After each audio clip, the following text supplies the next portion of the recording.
History is full of spies, but few ever changed the course of a world war. Among them was a man who had no military background, no formal training, and no connections. He was a Spanish chicken farmer who became the most successful double agent of the Second World War. His name was Juan Pujol García, but to the Allies he was known as Agent Garbo, and his lies helped deceive Hitler himself. Juan Pujol García was born in Barcelona in 1912. He came from a middle-class family and grew up in a politically divided Spain. During the Spanish Civil War in the 1930s, Pujol saw the brutality of both fascist and communist forces. He ended the war bitterly disillusioned. By the time World War II began in 1939, he wanted nothing more than to fight tyranny in his own way. At first, Pujol offered his services to the British Embassy in Madrid. He wanted to become a spy for the Allies, but they brushed him off. He had no experience, no training, and nothing that made him stand out. Rejected, he turned to a daring idea. If Britain wouldn't take him, perhaps he could prove his worth another way. Pujol went to the Germans instead.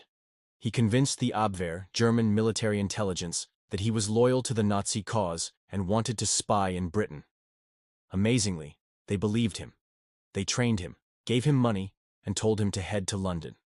But instead of going to Britain, he set up in Lisbon, Portugal. From Lisbon, Pujol began sending reports to Germany.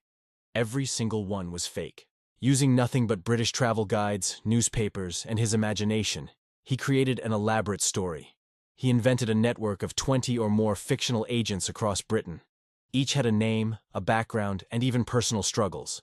Some had illnesses, others needed extra money. He even filed expense reports for their salaries and travel costs. Berlin paid up, completely convinced. Eventually, British intelligence began to intercept his fake messages. They were astonished. Not only was this man tricking Germany, but he was also proving incredibly creative and reliable. Finally, in 1942, Britain agreed to bring him in.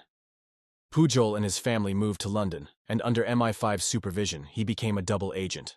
His codename, Garbo, after the actress Greta Garbo, because of his masterful acting ability.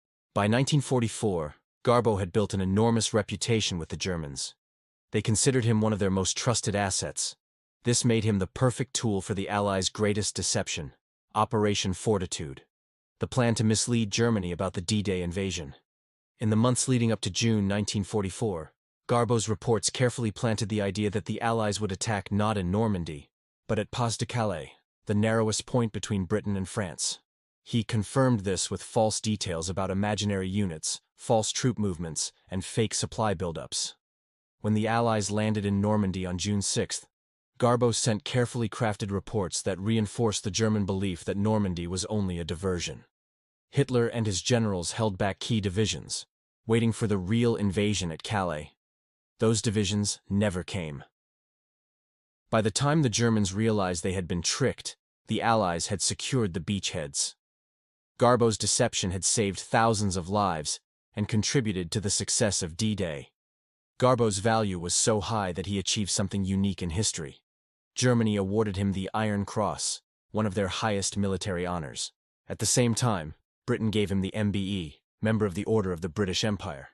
He remains one of the only people ever decorated by both sides of a world war. After the war, Garbo feared retaliation.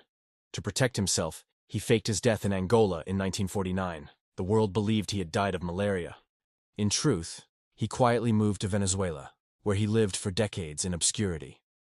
It wasn't until the 1980s that his story resurfaced, when a historian tracked him down alive and well. He was celebrated once more in Britain before passing away in 1988. Juan Pujol García, Agent Garbo, remains one of the most unlikely heroes in history. A man with no training, no resources, and no army, who defeated Hitler's intelligence services with nothing more than imagination and nerve.